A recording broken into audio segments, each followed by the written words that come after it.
Hello and welcome to Lesson 3 of Thomas Egenes' Introduction to Sanskrit. We're resuming here on page 39.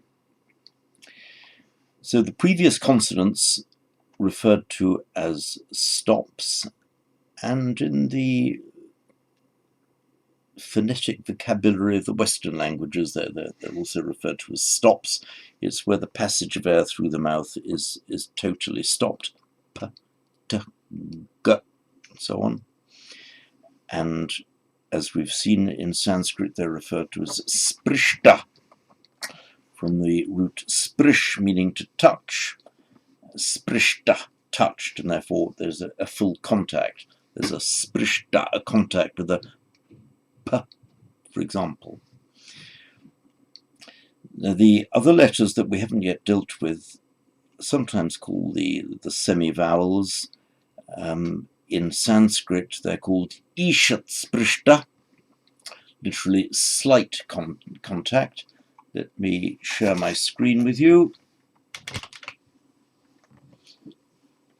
Right, so here we are, the sprish, to touch, and then the past participle, sprishta, that's the full contact, the full stop. And the ishat, the word ishat, is an indeclinable. An indeclinable prefix means just a little bit, a small amount. So ishat sprishta means a part or small contact. And this term is applied to y, r, l, v, where there's some contact between the vocal organs, but it's not full and it doesn't block the flow of air. Y, r, l, v. There's also the aspirate, the h, which actually is a voiced consonant in Sanskrit and Pali, and in the modern languages of northern India as well, as certainly Hindi. It's a h, h, not a h, but a h, voiced. Now, at the bottom of page 39, you see this method of telling you how they're pronounced. So, like in English, something else, well, not quite. The y and the l, yes, close enough to the English equivalents, the y, l, though of course the l is always a light l. Say, for example, you say alpa, not alpa. So to say that alpa, alpa is pronounced like al, as in English, alpa is just wrong. Alpa is a l and a y.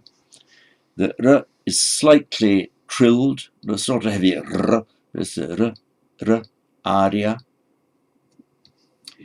And the v, there's some dispute among scholars actually about how this v, that's represented by a v, was actually pronounced. It seems not to have been a full v, where the lower lip is in contact with the upper teeth, as in English, a v, nor is it a full w, like the lips pursed in English, w. It was probably like a v, with the lips almost in contact with each other, but not with the teeth, v. And it tends to be pronounced as a w following certain consonants, such as s, for example. In modern India, you'd hear not svara, but swara, swa, swa. On its own, intervocalically, that's between two vowels, probably like a v, bhavati, bhavati. Sometimes in modern India, you'll hear it pronounced like an English word, bhavati, but we'll stick to bhavati, bhavati. The answer is it doesn't terribly matter. We don't exactly know how it was pronounced in ancient times. You'll hear it pronounced in slightly different ways in modern India, but provided you make it something between an English v and an English w, you probably won't go wrong. So we'll stick to v, bhavati, v. The description given at the bottom of page 19 is, like V in victory, but closer to a W. Well, that may not be terribly helpful. Just make a V sound. Now, at the top of page 20, we've got the three sibilants and the H. There's they're represented in transliteration with a sh with a slash on the top, and the sh with a dot underneath, and an ordinary s. Now, the s, the last of these three, is pretty much like the English s. In fact, I can't detect any difference at all. For these two other ones, the sh and sh, if you're speaking Sanskrit very carefully, you will distinguish between them. The sh is a palatal. It comes out from the same point of contact as where you make the j, ch, sh, j, ch, sh.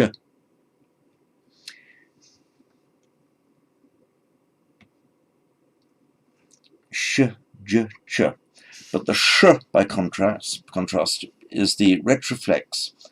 Now we know the difference, for example, between the gentle t and the retroflex da, th, da, and d and da, d, da. This retroflex s with the dot underneath it, the one I'm circling now, is pronounced at the same point of articulation in the mouth as the retroflex d and d. So sh, d, d.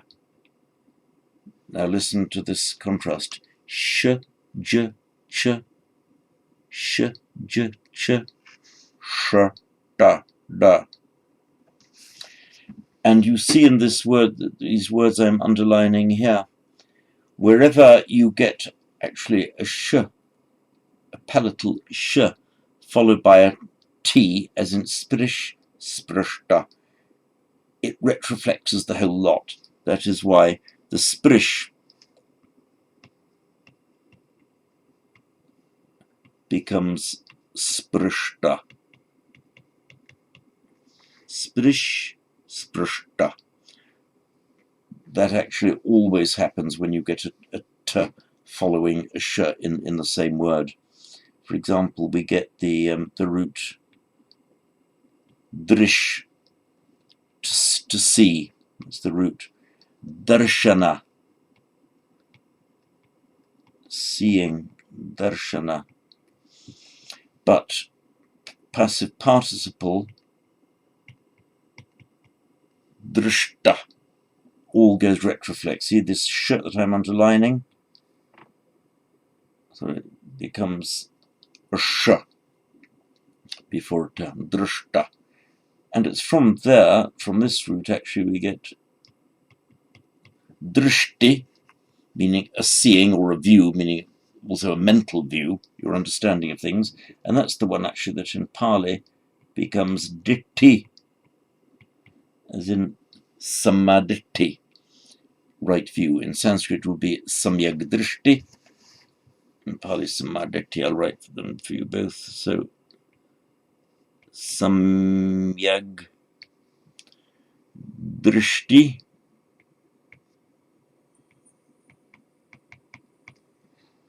in Sanskrit, and samaditi in Pali, meaning right view.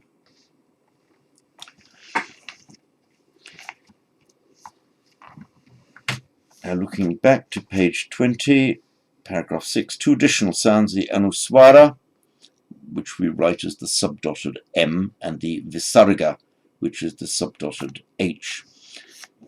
Both of these sounds can only follow a vowel. They can never follow a consonant, nor can they stand at the beginning of a word. Now, it says here, the anuswara causes the last portion of the vowel before it to be nasal, like the French word bon. Well, not always, sometimes, not always. The anuswara changes its sound according to the following sound. Well, immediately Egenes is contradicting himself here, because the French, as in the French bon, whatever consonant it's followed by, it's going to retain that sound which is different from the anuswara. It may sound like the nasal of the set to which the sound following it belongs. Yes, correct. So, for example, we have the prefix sam, and we have the word kya, kya meaning to tell, also to count. Merge those together, we get the anuswara, the subdotted M,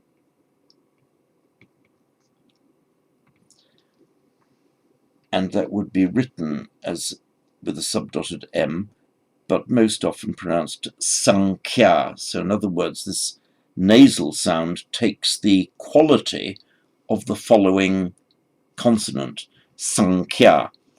You don't have to strain to do it, it happens automatically and normally.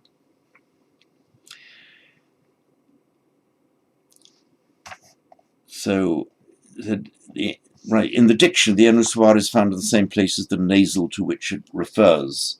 So basically what that means is, if you are looking in a dictionary, for example, for sankhya, you would look it up as if it were sankhya. Don't need to learn all this by heart at the moment. I'll give you separate sessions, detailed sessions, with a live example in front of us of how to look words up in dictionaries. Once you get the hang of it, it's a little bit complex to start with. Once you get the hang of it, it actually does become quite easy. Now the visarga, looking at paragraph 8 on page 20, visarga, or visarjaniya, but almost always you will see grammarians talking about the visarga rather than the visarjaniya. It's an unvoiced breathing that occurs in many contexts instead of an S or an R. In modern India, it is often pronounced at the end of a line as an echo of the vowel before it. Well, slightly more than that. You've got the vowel, then the visarga, then what we write as the subdotted H, and then after that subdotted H is an echo of the preceding vowel. And sometimes in chanting, that echo of the vowel can be quite long. Om Namaha. Look at this, Namah.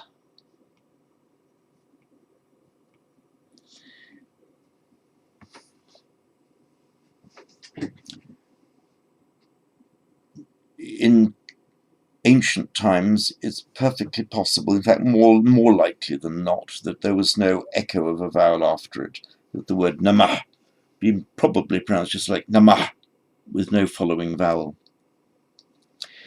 In modern India, if it appears at the end on its own, or at the end of a sentence, end of a verse, end of a word group, it's pronounced Namaha.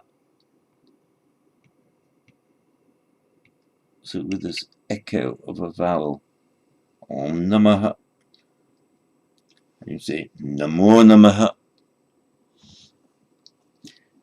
making an extra syllable of it. Not Namah, 2 syllables, but Namaha, which is heard distinctly as 3 syllables, listening to a modern Indian pronouncing it. It's highly unlikely that it was like that in ancient times. If it had been like that in ancient times, it would have mucked up the poetic meter. You would have had verses of 17 syllables when they should only have been 16, and so on. Also note that the echo vowel, the Namaha, you will hear it only at the end of a word group. For example, if you say, hear something, Om Namah Shri Paramatmane, it's not Namah Shri Paramatmane, because it's part of a continuous word group. Namah Shri Paramatmane. Do you hear the difference? At the end, Namaha, Namo Namaha, in the word group. Namah Shri Paramatmane, without that echo of a vowel. I'll say it once more. At the end of a word group, Namaha, Namo Namaha. Within a word group, Namah Shri Paramatmane, Namah Shri Paramatmane, without that glide vowel or echo vowel. I've given you examples with aha, and it's the same ihi. So the Buddha in Sanskrit in the nominative form at the end of a word group in modern times would tend to be pronounced Buddha, Buddha, Buddhi, enlightenment, Buddhi, nominative form. Let's write it. Oops, right. Sorry.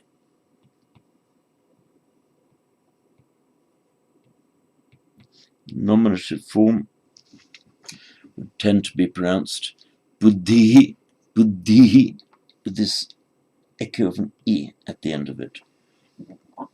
And the same for Let's look at Guru. Nominative singular form, Guru. In ancient times, it would just, even at the end of a word group, it would just have been pronounced Guru. Modern India, you can say Guruhu, Guruhu.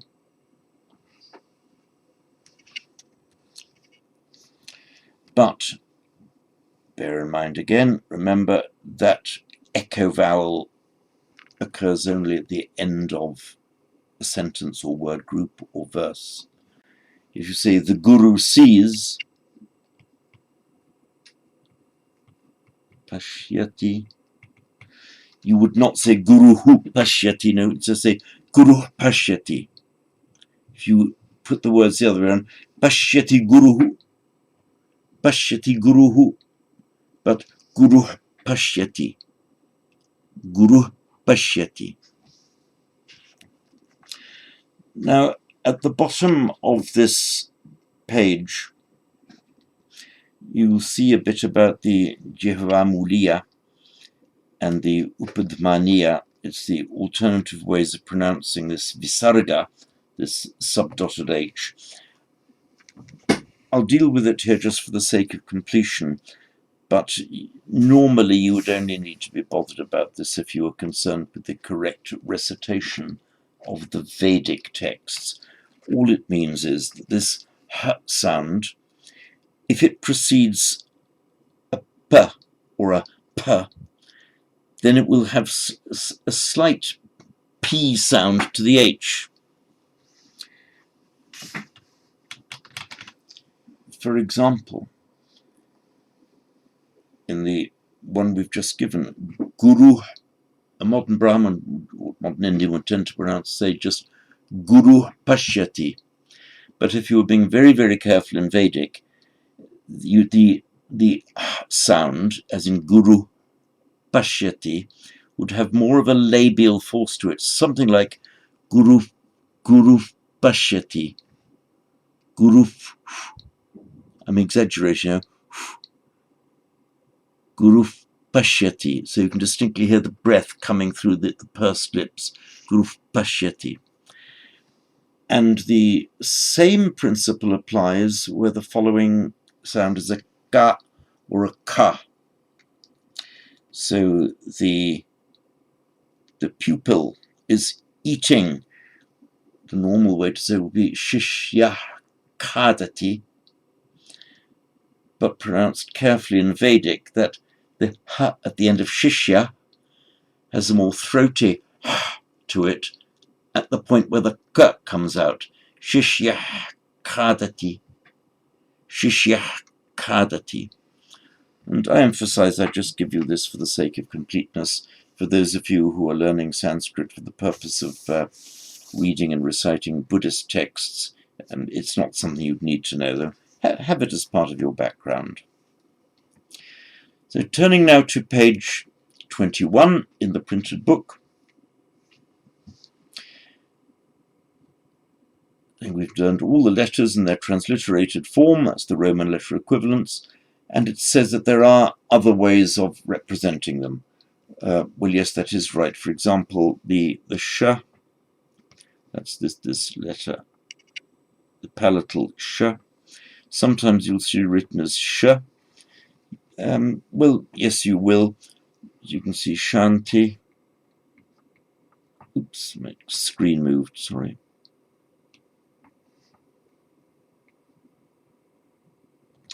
So my screen is jumping about.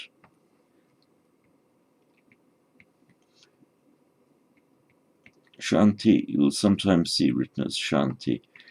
Okay, these are just alternative ways of writing it. Academics and textbook writers, dictionary writers now will just almost always use the S with a slash over it like that for the palatal sh sound. Equally, you're going to see some people writing a sh instead of the subdotted H. That's this letter in Devanagari. Again, yeah, you'll see it, but for the sake of orderliness and avoidance of ambiguity, the sh and the sh you will almost invariably see used, and I will invariably be using these forms sh and sh. Equally for the letter ng, which is this in the Devanagari, ng, you can see it written as a, and some people transliterate it as an ng, but that's what you might call a non-academic and potentially misleading way of doing it. Some people write as with a dot on top or a line on top. I tend to use it with just a dot on top. It doesn't make much difference. Whenever you see either of these two, it's a. Now for the transliteration of the ch sound. So there are two separate words. Say Chandra. So there's Chandra, and let's take Chanda, like a desire. The academically accepted way of transliterating the unaspirated ch is just with a C sound, and they will reserve the CH for the aspirated ch, as in Chanda, Chaya. Sometimes you'll see people, simply because of the way it's done in ordinary English, using a CH to represent the ch sound. Okay, you'll see it happening. We will avoid it for the sake of avoiding ambiguity. So that the unaspirated ch we will always write as a C, aspirated ch we'll write as a CH. People who use the ch to write the unaspirated, that's the one, this is this one in Devanagari, will sometimes write a C double H to represent the ch sound. Again, you'll see it, but we won't do it. So in our system, as I say, in most academic systems, in most textbooks now, you just see a C and a CH, not a CH and a C double H. So now to paragraph 10 on page 21. That all sounds can be classified according to the part of the mouth they come from. So we see on page 21 of paragraph 10 the entire alphabet in Roman script, of course, categorized into 5 categories, those categories being what we might call the point of articulation. Some of them have a very obvious point of articulation, the most obvious points being the stops, the k, ch, da, da, ba. Less obvious, but it's there if you feel it, that where the k originates from, that's where the tension of the tongue is, or the closest point of contact of the tongue to the palate, with an a, as opposed to u in e. Just feel the a, ka, a, ka, a. So after the tongue, with the back of the tongue, you've pronounced a k sound, k, is that is there. The tongue doesn't move away from where the k is. That's why the is called a vela. The vela just from the part of the mouth where the k and g comes from. And the h is from the same place. So you get I'll read through them now.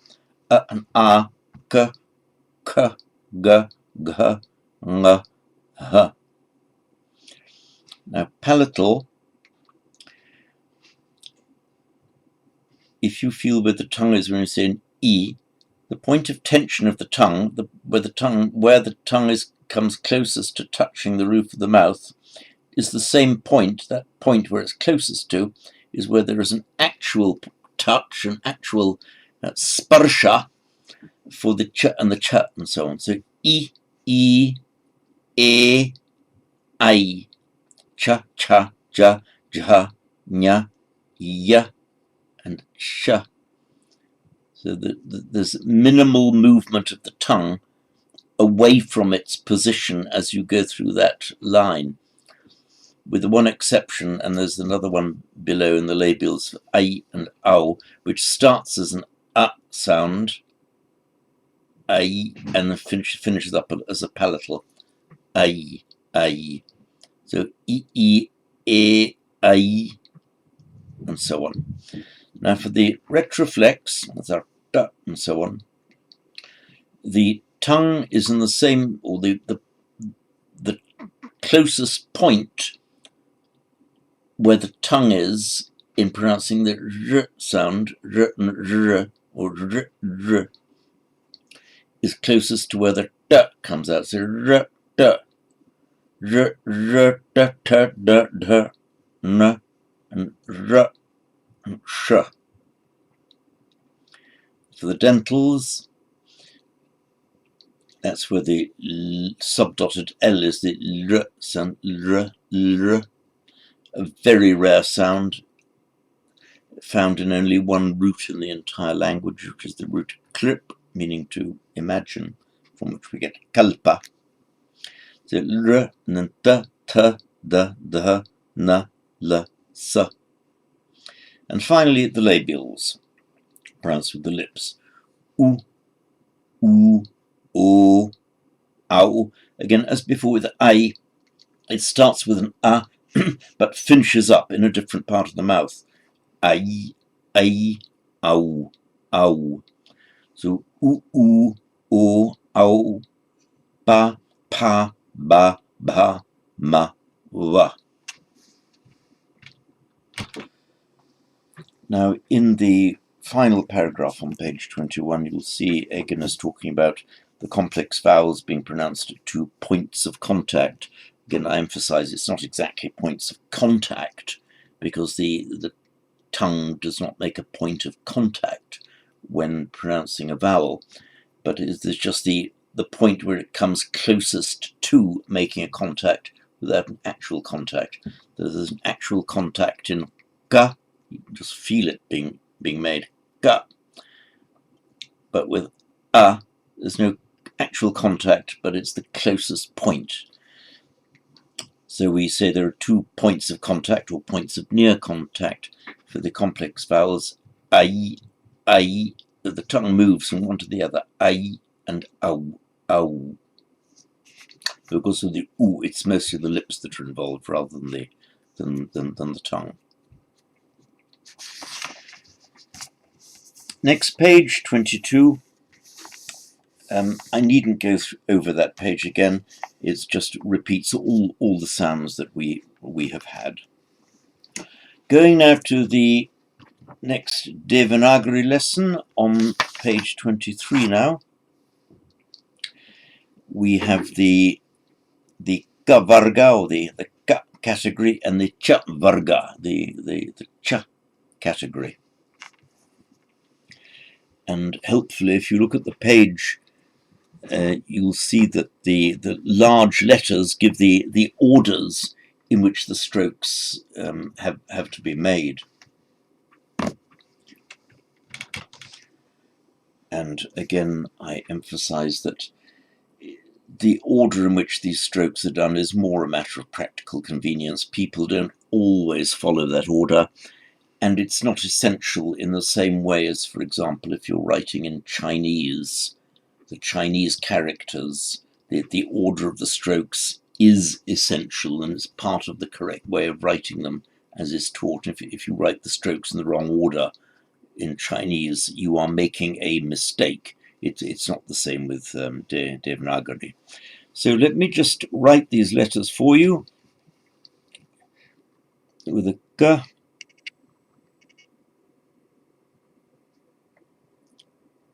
And the normal way to do it is you write the characteristic part of it first, followed by the upright and followed by the crossbar. Sometimes the K is written like that. There's no distinction, purely a matter of style. Like in handwriting, people tend to do it like that. In print, you tend to do it like that. It's the same letter. It doesn't really matter. Now with the K, the aspirated,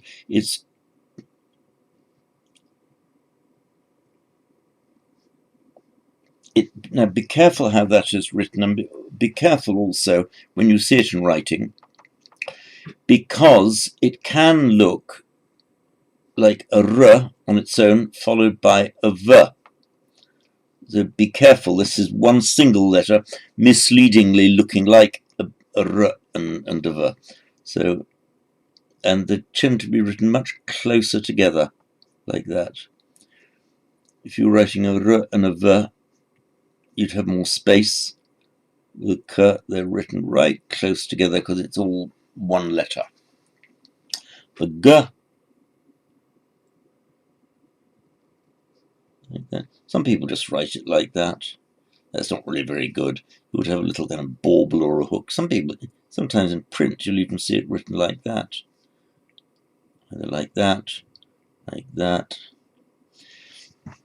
The essential point to remember is that the characteristic part of the G, by characteristic I mean apart from the upright that most letters have and the crossbar that most letters have, characteristic is just a half downstroke extending down for about half the height of the character, and a little bauble at the end, either a dot like that or a little hook. Just something to indicate it's not just a line. To write it like that, yeah, people would understand it, but it doesn't look very good. They write it with a bit of a like that, or just a something like that. G, again, it's like a 3. As always, write the characteristic part first, then the upright, then the line across the top. Distinguish carefully from a th, where a th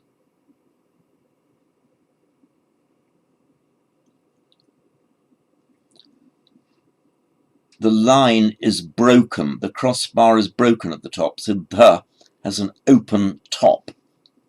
Sometimes it's written like that. In print, you'll see it written like that, or like that, and in handwriting as well. The characteristic that distinguishes it from a G is that the G, you've got the unbroken bar at the top, and the th has got an open top. It is incidentally exactly the same distinction as between a B, the aspirated B, and a M. M, like this, unbroken crossbar, with a B, it's broken at the top. And that is the only distinction between a M and the B, is this gap at the top. The same with G and Th. The Ng, that's the one that we do in transliteration like that, or like that.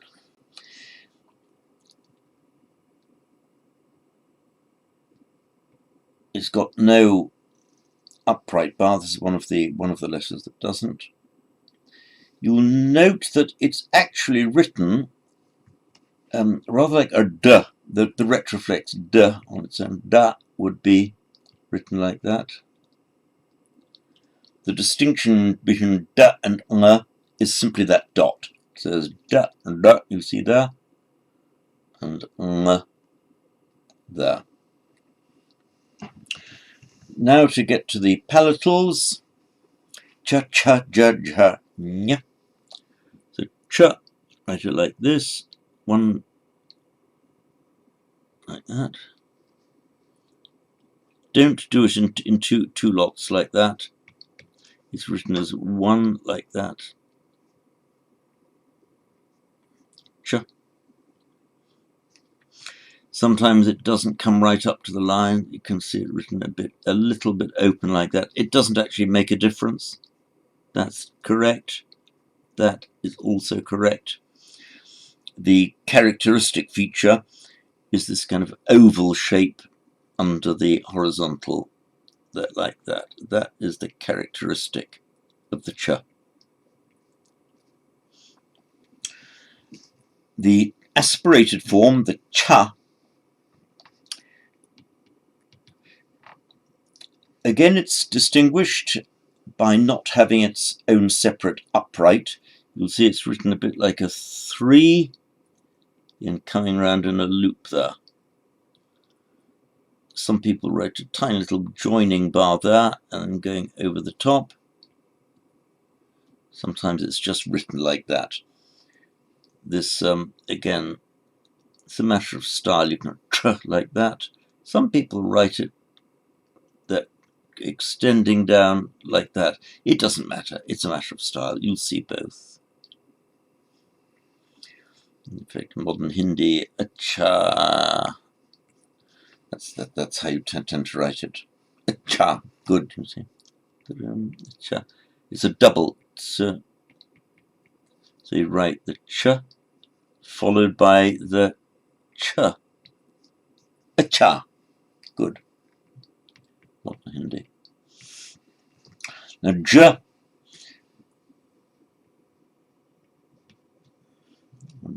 Like that. Again, a matter of style, exactly how you handwrite it, but the essence of it is this hook there and joined to the upright. J. The j sound, that's the j. J,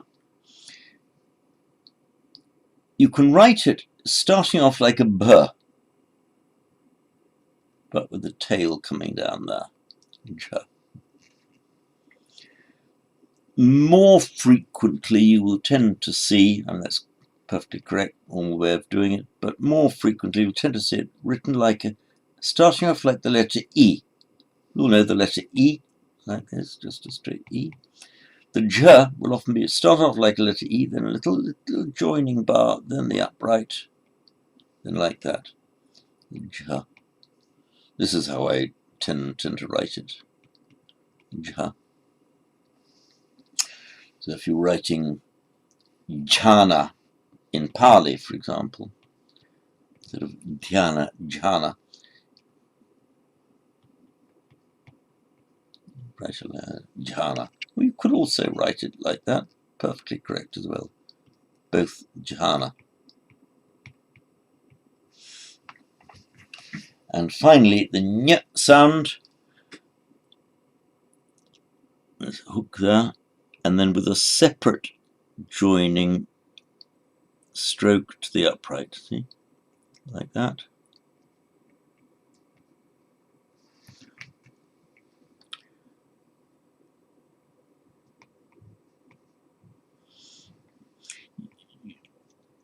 Don't do it as a single stroke. It would look wrong. You need to do it as two distinct movements of the pen. There, there, like that. That makes your ny.